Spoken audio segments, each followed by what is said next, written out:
अब देखिए यहाँ पर अब हमारा स्टार्ट होगा सेक्शन नंबर 14, उत्तर प्रदेश गिरोहबंद और समाज विरोधी क्रियाकलाप निवारण। सेक्शन 12 तक हम कर चुके थे, 13 इतना ज़रूरी नहीं है। नेक्स्ट आता है हमारा वेरी वेरी इंपॉर्टेंट हमारा 15, क्योंकि भाई इस अधिनियम के अकॉर्डिंग अगर तुमने प्रॉपर्टी एक्वायर्ड की है ना, तो वो प्रॉपर्टी तुम्हारी अपनी सेल्फ नहीं है और तुम्हारी मेहनत की नहीं है, तो अब उसको अटैच किया जाएगा। क्या किया जाएगा? कुर्क किया जाएगा। तो यहाँ कुर्की से संबंधित जो आपके सेक्शंस हैं वो कौन कौन से आपको देखने के लिए मिलेंगे? 14 है, 15 है, आपका यहाँ पर 16 है और 17 है। यानी कि कहने का मतलब है आप 14 से 17 तक पूरा एक प्रश्न बन रहा है इसमें आप लोगों का, और बहुत महत्वपूर्ण है। इसलिए मैंने कहा कि ये जो इसमें स्पेशल कोर्स वगैरह उनको आप लोग छोड़ दें, क्योंकि सामने वाला अगर पूछेगा तो रिलेवेंट ज़रूरी है। क्योंकि कोड का गठन कैसे, अब देखो वो कि सामने वाले की मेंटलिटी पर तो हम नहीं जा सकते, क्योंकि वास्तव में आजकल परीक्षाओं में ऐसे ऐसे प्रश्न पूछे जा रहे हैं जिनका वास्तविकता से कोई औचित्य नहीं है, ना ही बच्चे की नॉलेज से कोई औचित्य है, ठीक है। लेकिन इसका मतलब यह नहीं कि हम वास्तव में हमको जो चीज़ें पढ़नी चाहिए हम उनको भी छोड़ दें, क्योंकि अगर ऐसा कोई क्वेश्चन आएगा तो हर किसी के लिए अलग होगा, हर किसी के लिए अननोन होगा, हर किसी के लिए जो है आउट ऑफ सिलेबस होगा। लेकिन यहाँ आउट ऑफ सिलेबस जैसा कुछ भी आप लोगों को नहीं आता है, ठीक है, क्योंकि ये मेंस परीक्षा है और लॉ का पेपर है भाई, ठीक है, प्रॉब्लम बेस आ सकता है। इसलिए मैंने कहा अगर आप पढ़ना चाहें स्पेशल कोर्स वगैरह को तो पढ़ सकते हैं, बट सबसे ज़्यादा जो सेक्शंस मैंने आपको बताए उनमें आपको फोकस करना है। अब आगे हम पढ़ते हैं कि संपत्ति की कुर्की कैसे की जाएगी। देखिए, संपत्ति की कुर्की मोस्टली आप सब में देख रहे होंगे डीएम ही कर रहा है, डीएम को ही पावर है अटैचमेंट की। लेकिन अब डीएम क्या करेगा? देखो, डीएम के पास सबसे पहले तो विश्वास करने का रीज़न होना चाहिए।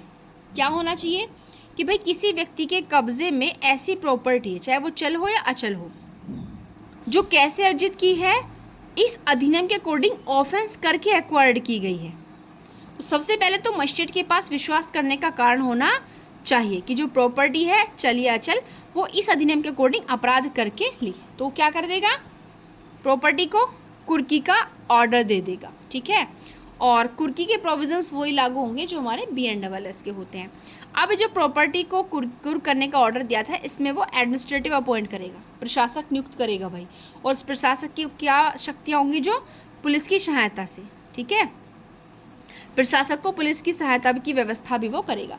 तो सेक्शन 14 में बस यही 3 चीज़ें आपको तैयार करनी है कि जब डीएम को ये विश्वास हो जाता है कि किसी व्यक्ति के पास जो संपत्ति है वो आपके किसी गैंगस्टर गिरोहबंद के द्वारा, मतलब जो गैंगस्टर है ना उसके पास जो प्रॉपर्टी है वो इस अधिनियम के अकॉर्डिंग अपराध करके उसने एक्वायर्ड की है, तो फिर वो उसकी कुर्की का आदेश देगा। कुर्की पर BNSS के प्रोविजंस लागू होंगे और डीएम उस प्रॉपर्टी की देखभाल के लिए जो है कौन अपॉइंट करेगा? मैनेजमेंट के लिए प्रशासक नियुक्त होगा, जिसकी पुलिस सहायता की भी व्यवस्था उसके लिए करेगा। ये फैक्ट अगर आप याद रख सकते हो तो ठीक है, अदरवाइज इतना इंपॉर्टेंट नहीं है। अब ठीक है, अब अटैचमेंट होगी, अब उसके आगे भी तो पावर होंगी, बिल्कुल पावर होंगी। देखिए जैसे अब संपत्ति को रिलीज़ किया जाएगा, क्योंकि हर जगह होता है भाई, अगर एक बार कुर्क कर दी तो इसका मतलब यानी कि वो कुर्की हो गई, अब कुछ नहीं हो सकता, अब उसको रिलीज़ किया जाएगा। ये कह रहा है हमारा सेक्शन 14 कह रहा है कि भाई सेक्शन 15 के अकॉर्डिंग जो प्रॉपर्टी रिलीज़ की गई थी, तो अगर कोई व्यक्ति है, वो जो पर्सन अगर क्लेम करना चाहता है, तो जब उसे कुर्की की जानकारी हुई है ना, जानकारी के दिनांक से 3 महीने के अंदर डीएम को वो आवेदन देगा। और आवेदन सिंपल नहीं देगा केवल क्लेम का, आवेदन में यह भी दर्शाएगा कि वो प्रॉपर्टी उसने किन सोर्सेज से प्राप्त की है। समझ गए ना? ठीक है, कुर्की की जानकारी से 3 महीने के अंदर डीएम को आवेदन करेगा और उस आवेदन में बताएगा कि उस संपत्ति के सोर्सेस कौन कौन से हैं। अब डीएम क्या करेगा? ठीक है, दावे की वास्तविकता का अगर उसे समाधान हो गया, भाई उसने आवेदन किया, सोर्सेज बताए प्रॉपर्टी कहाँ कहाँ से एक्वायर्ड किया, डीएम को उसके उस दावे पर विश्वास हो गया कि इसने प्रॉपर्टी इस अधिनियम के अकॉर्डिंग अपराध करके नहीं लिया है, तो वो क्या कर देगा? उसको तत्काल रिलीज़ कर देगा और प्रॉपर्टी उसको सौंप देगा। काम खत्म आपका 15 का भी। 16 में 14 में क्या गया? प्रॉपर्टी कुर्की का आदेश दे दिया, 15 में समाधान होने पर उसको रिलीज़ कर दिया। अब बात आती है 16 की, क्योंकि इतना जल्दी आसानी से थोड़ी होता है, दूसरा पॉइंट भी तो है भाई। अब 16 ये कह रहा है यहाँ पर अब कंडीशन, क्योंकि अभी तो यहाँ पर आप एग्जीक्यूटिव पावर देख रहे हो, अभी यहाँ पर जुडिशियल पावर भी देखोगे। कैसे? कि अगर मानो डीएम के पास 3 महीने के अंदर आवेदन ही नहीं किया किसी ने, यानी कि सेक्शन 15 तो तब अप्लाई होगा अगर वो आवेदन कर देता है ये, ठीक है। अब ये कह रही है अगर मानो 3 महीने के अंदर उसने आवेदन ही नहीं किया, पहली कंडीशन। ठीक है, आवेदन तो किया लेकिन डीएम ने प्रॉपर्टी को रिलीज़ नहीं किया, तो अब डीएम क्या करेगा, यानी कि दोनों ही कंडीशन में प्रॉपर्टी अब कहाँ है, डीएम के पास है। तो अब डीएम उस मामले की रिपोर्ट करते हुए किसको देगा, उस जो ऑफेंस है ना, उस अपराध की विचार अधिकारिता रखने वाला विचारण की जो मजिस्ट्रेट उसको सौंप देगा, मतलब स्पेशल कोर्ट को सौंप देगा जो इस अधिनियम के अंतर्गत आने वाले ऑफेंसेस को सुन रहा है। कब, जब मानो ना तो दावा किया गया है और दावा किया गया तो उसने रिलीज नहीं की प्रॉपर्टी, उसको खारिज कर दिया। अब यहाँ पर आती है दूसरी कंडीशन, ये तो हो गई डीएम की बात, डीएम रिपोर्ट सौंपेगा अगर वो प्रॉपर्टी में अभियुक्त व्यक्ति को लाभ नहीं दे रहा। दूसरी बात कब लागू होगी, अगर अभियुक्त ने लाभ दे दिया, मतलब या तो उसने प्रॉपर्टी कुर्की का ऑर्डर ही नहीं दिया था, मना कर दिया था, या फिर उसने प्रॉपर्टी रिलीज कर दी। अब ऐसी स्थिति में या तो स्टेट गवर्नमेंट या उस इनकार से जो पीड़ित व्यक्ति था वो आवेदन करेगा, किसको, अब वो भी उस मजिस्ट्रेट को आवेदन करेगा जो इस प्रकार के मामलों को सुनने की अधिकारिता रखता है। ठीक है, अब वो मजिस्ट्रेट क्या करेगा, यहाँ पर डेट फिक्स करेगा, उनके साक्ष्य लेगा, जांच करेगा। अब जांच के बाद सारी वही चीज़ें अगर उसको समाधान हो जाता है कि भाई वास्तव में संपत्ति इस अधिनियम के अकॉर्डिंग अपराध करके प्राप्त नहीं की गई है, तो फिर लास्ट में फिर यहाँ पर न्यायालय रिलीज़ करेगा। और उसके बाद अगर लग रहा है कि भाई ऑफेंस के द्वारा प्राप्त की गई है तो उसको कुर्क करके उसे जो पैसा मिला है सब सरकार को ट्रांसफ़र हो जाएगा। ये पूरा का पूरा प्रोसीजर आपका यहाँ पर चलता है। और अब यहाँ पर यहाँ पर 18 में अपील के प्रोविजंस दिए हुए हैं। ठीक है, अब यहाँ संहिता के द्वारा उपबंधों को उपांतरित रूप में लागू किया जाना, इसे आप लोग कर सकते हैं। ये आपका 187 BNSS के अकॉर्डिंग है कि अगर इस अधिनियम के अकॉर्डिंग कोई व्यक्ति ऑफेंस करता है तो क्या क्या किया जाएगा, तो उसकी रिमांड जो है यहाँ पर बदल जाएगी सारी। ठीक है, जो 15 दिन की होती है ना, वो रिमांड आपकी 60 दिन की हो जाएगी। इस अधिनियम के अकॉर्डिंग जो रिमांड होगी वो 60 डेज़ की हो जाएगी, ध्यान रखिएगा। और वहाँ पर जो 90 और 60 दिन है वो सब दोनों 1-1 साल हो जाएंगे। ओके, बाकी वहाँ पर जो सेशन कोर्ट है वो यहाँ पर स्पेशल कोर्ट हो जाएगा। इस तरीके से पूरा का पूरा एक्ट हमारा कंप्लीट हो चुका है मेंस के पॉइंट ऑफ व्यू से। ठीक है, एक बार फिर इंडेक्स में जाके फिर से रिकॉल करा देती हूँ कि भाई कौन कौन से करने हैं, 2-2 बार रिकॉल करा रही हूँ। अब लास्ट टाइम पर सबसे बड़ी बात मैंने स्टार्टिंग में बात कही थी कि सबसे बड़ी बात होती है विश्वास की, कि आपको विश्वास कितना है। लेकिन यहाँ पर कुछ केसेस हैं, जैसे यहाँ पर मैंने कुछ केसेस लिखे हुए हैं, ये आप एक केसेस देखेंगे इसमें।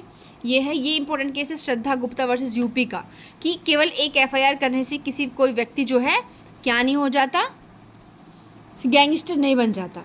समझ रहे हो, श्रद्धा गुप्ता वर्सेस यूपी का बहुत इंपॉर्टेंट केस है। और दूसरा केस आप यहाँ पर देखेंगे, ये विनोद बिहारी लाल बनाम यूपी का रिसेंटली का केस है। ये बहुत इंपॉर्टेंट है, इसको आप टिक लगा लें, इसको आप लिख सकते हैं, अपने बैरेक्ट में लिख लें, आपने नोट्स बनाए वो उसमें लिख लें। विनोद बिहारी लाल बनाम उत्तर प्रदेश राज्य, इसमें कहा कि केवल आपराधिक मामला दर्ज होने मात्र से गैंगस्टर एक्ट नहीं लगाया जा सकता। ये रिसेंटली यानी कि श्रद्धा गुप्ता के केस में कहा गया था कि केवल सिंगल FIR से नहीं कर सकते हो, और विनोद बिहारी लाल के केस में कहा गया कि केवल आपराधिक मुकदमा दर्ज होने मात्र से गैंगस्टर एक्ट नहीं लगाया जा सकता। तो ये बहुत इंपॉर्टेंट केसेस हैं, आप यहाँ से लिख सकते हो। यानी कि अब पीछे से क्या डेफिनेशन क्लॉज में मैंने आपको 2 सेक्शंस बताए हैं, केवल 2B और यहाँ आपको जो है 2C करना है, याद रखिएगा। पेनल्टी करना है, पेनल्टी में दूसरा वाला प्रोविज़न ज़्यादा फोकस करना है। साक्ष्य के विशेष नियम आपको तैयार करना है। उसके बाद हम आएंगे नीचे यहाँ अपने इस पर सेक्शन 8 यहाँ पर नहीं लगा हुआ, बट 8 इंपॉर्टेंट है प्रॉब्लम के लिए। 8B और 12B दोनों प्रॉब्लम के लिए यहाँ पर ज़्यादा महत्वपूर्ण, डायरेक्ट प्रश्न नहीं बनेगा, प्रॉब्लम के चांसेस हैं यहाँ से। उसके बाद ये पूरा 14 से 17 एक प्रश्न आपका बनेगा कुर्की के प्रोसीजर के बारे में, और कौन सी संहिता के रूल अप्लाई होंगे, BNSS के।